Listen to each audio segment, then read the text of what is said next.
Hope everyone is doing well today on this beautiful day, or whenever you're seeing this is when you're meant to see it. I keep looking at myself because I just fixed my lipstick a little bit, or lip gloss, whatever it is. But I want to talk about this dream that I had. I want to pull cards on it. My cards is actually in my medicine bag.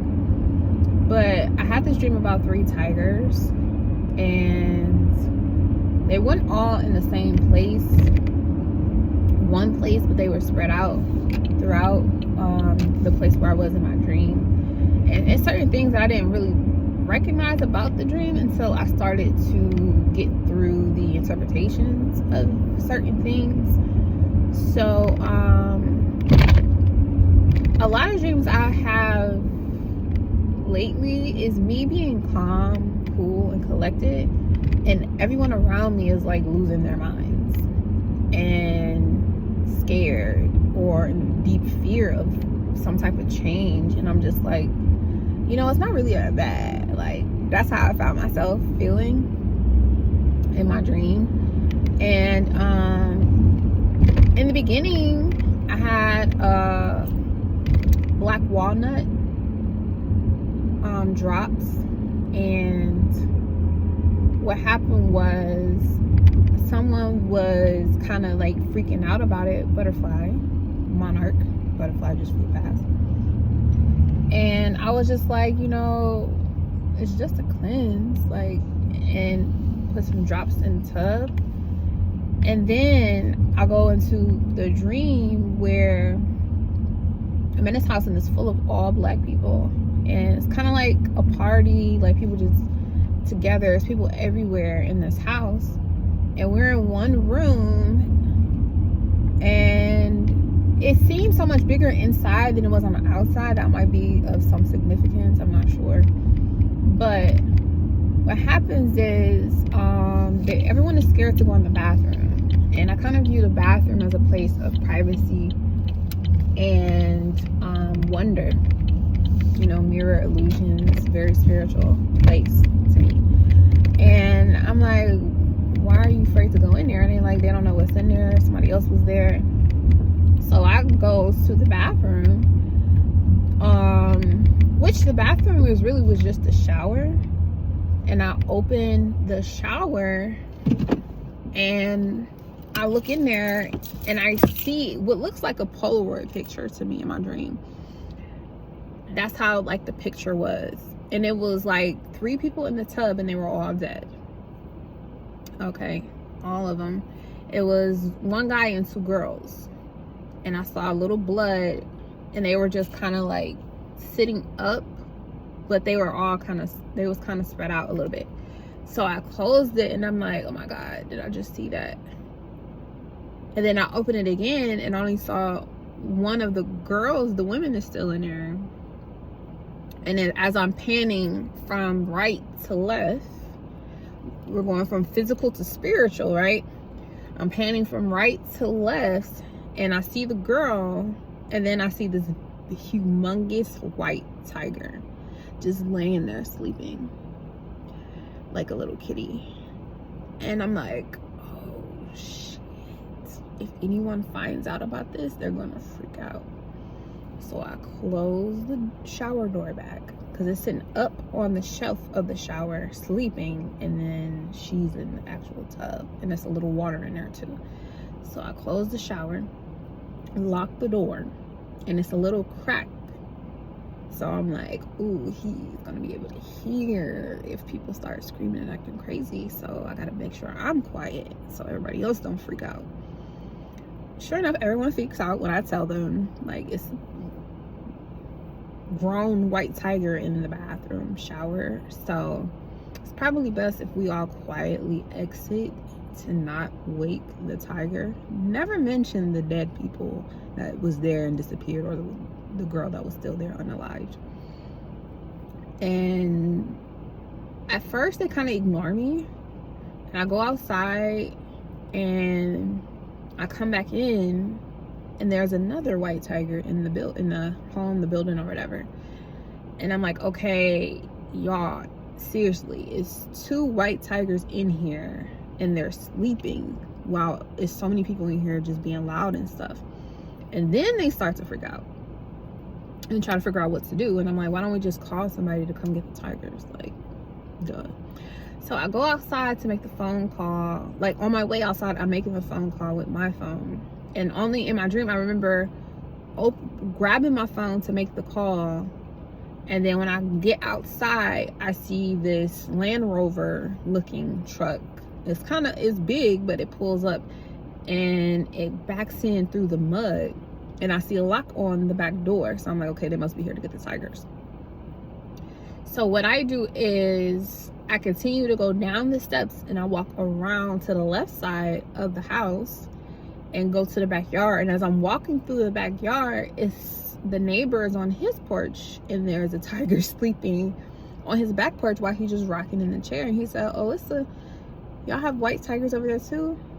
And I'm like, oh my God, he just calmly there with the tiger and everything. I thought that was so cool. But I'm like, yeah, they're coming to get them though. And he says, okay. And then I just started running, because in my head I'm like, everyone is scared, because when they wake up this tiger, or when the tiger wakes up, it's so many people in there that's afraid. You know, it's gonna be kind of chaotic and people are gonna start acting crazy. So I want to get away from the chaos before it happens. So I started to run in the backyard. It's a big backyard, by the way, and it kind of reminds me of my granddad's backyard because of how much space it is. It's an open lot and behind the houses. So I'm running, and I run, and inside of me is just like, I just want to jump. So I jump to get like higher towards the tree. I'm jumping towards the tree, and I end up kind of flying, which I've done before in my dreams before. And when I recognized before, when I did that in my dreams, I kept doing it over and over again because I was so fascinated. So I run and jump towards the tree, and I land on top of a car. And I'm like, okay, I don't think I'm far enough, because if a tiger came out here, it could easily get me if it was angry because of what happened. So then I go a little further beyond the alleyway to an open lot area. It was just grass, and I'm on top of a truck, and I jumped there, and I just stay there, and I lay down, and then I just start to watch to see what's gonna happen. And that was the end of my dream. I woke up like, interesting. I know, to me, white tigers definitely symbolizes protection for me. They do. They've shown up in my dreams before as protectors. So for them to be three of them, Jupiter, right? Expansion, self-expression. So I went to a place where I feel comfortable to get out of the chaos, right? Which was kind of like my granddad's backyard. So I go there so I can survey the scene, but without being involved in anything, because it's like I already knew intuitively something crazy was about to happen, and I didn't want to be involved. And I feel like the sleeping tigers are kind of like a sense of mine, or maybe someone else's, that is about to be awakened. And a lot of people around the tigers were not prepared for that. They even fear that, because, and it's gangs of people, by the way. It's not just one person. It's a lot of people who was afraid of it. So that also was like another layer of like, oh my goodness, why I want to like back away from it. And then two, the fact that I remember that I was preparing a spiritual bath before this happened was very crucial. So maybe spiritual baths are important if you skipped one or you haven't had one in a while, or it could just be for me since it was my dream.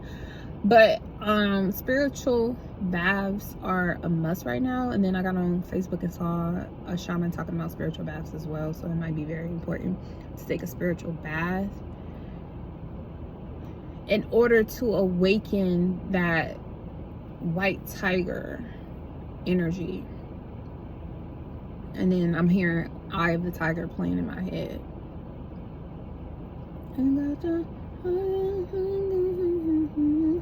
song, and usually that song talks about, you know, being fierce, not being afraid, tackling the things that, you know, you are scared of or fear. Even though in the presence of the dream, I don't really have any fears for anything specifically, but there's fear all around me. And it's like, you got to prepare for the change that's going to happen and face it courageously, fearlessly. So then, you know, the tigers come in. Now, another thing is about having a vantage point from somewhere where you can get a lay of the land. Having a vantage point where you can see things at a faraway distance, where you're not physically involved in a thing. Moving, maybe it's important to move out of the way or get away from people who carry that frequency of fear of unknown, or fear of, you know, newness, or fear of change. Like getting away from those type of energies, whether it's intimately, you know, familial, or even at a distance, like over the internet and stuff like that. Like getting away from things, topics, music, movies that compound fear of new, fear of change. Getting away from that. And when you get away from that, those types of energies, in a place where you have solace and a solid footing, you start to recognize where you basically get to see how situations unfold without trying to control it, or without trying to judge, because there was no judgment at all in the dream. It's just that, like, this is who they are, this is how they're going to react, so let me give them their space, let them do their thing and figure it out without me. And that can be kind of hard to do as well when you're really close to people. Sometimes you need to give them their space so they can figure out stuff. And maybe it's not even them they need to figure out. Maybe you need to figure out some things without the pressure or the ideas of another person being thrown on you. You want to get some space. And having an open field and things like of that nature, and it's quiet, there's no chaos, there's no one else around either, it's isolation. Now, the other thing that I did note too was the whole thing about flying. Now, in the dream, shout out to Dolo, in the dream, it was like I wanted to go high. I wanted to go higher. And the moment that I aligned myself with that energy of soaring, of wanting to soar, now that I'm away from all the fear and the chaos, that's exactly what I did. And that's might be another point, is once you get away from the chaotic energy that is around you, that could be in your home. Because I had a feeling like, yes, everybody in the house was black, and it's not to be racist or anything, because we're multidimensional, but it was like I'm surrounded by people who have, you know, similar backgrounds or have similar demographics than me, as me, but I still didn't feel like I fit in. Okay, and I don't think that's limited to, you know, a racial or ethnic thing. I just think that, period, there are certain places that we be at that's so familiar, but at this time in our lives, we just don't vibrate the same with that group of people, regardless of, you know, the background or the history. We just don't vibe with it no more, and we want something that's more aligned, and that's why we go to the higher source. That's why we strive to go higher. So that was definitely significant as well. So I think, and I had this dream between 4 a.m. and 6 a.m. So I know during that time, the sun was, you know, not above, the sun hadn't came, well, it was on its way up by the time I woke up. So it was going through the 12th into the first house, because the first house is where the horizon is, right above the horizon, going through the first house out the 12th house.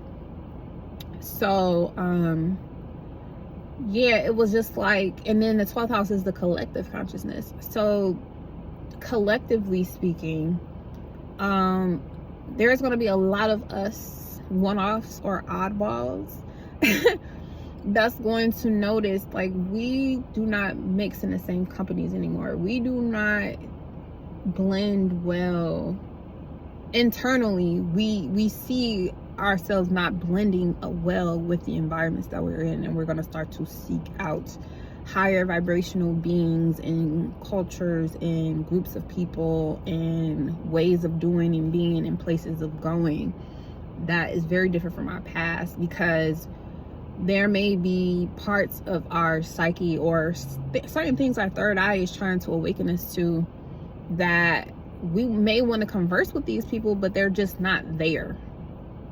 They're just not there. So we call upon the energy that, that higher energy to say, hey, let me gracefully deepen my connection. Let me gracefully open wider my third eye and make that vision more clearer for me. So yes, it is going to create chaos from the people around me when I tell them what I see or what I sense. But it's for their own good as well as my own good. Whether they become afraid and chaotic, that's what their path that they're choosing. But it doesn't necessarily mean that I have to fall in line with that fear and chaos energy as well. I've separated myself. I've detached from trying to be a part of this groupthink mentality. So when those parts of me do awaken and they go to a space where, out in the grasslands or somewhere in nature where they can reconnect naturally with the environment, we'll get a better vantage point. They'll get a better vantage point. In our eye of the tiger, or our third eye, or our first eye, wants to reconnect with nature, and is doing that automatically when we're in nature or when we're in a natural state or a silent state. However, being more intentional about it might be the cure for a lot of confusion that we may be having when it comes to things that we see. And I think that's the part of what the tigers being asleep, all connecting with the third eye, because there's 3 of them, right? But it's the first eye. Nature always wins. So there definitely will be opportunities for us to grow and expand, but there's a part of us that hasn't been fully awakened yet, and that's where we got to go and isolate and prepare for. Hope you enjoyed that message. If it resonates for you, share with someone who it may resonate for. And until next time, peace.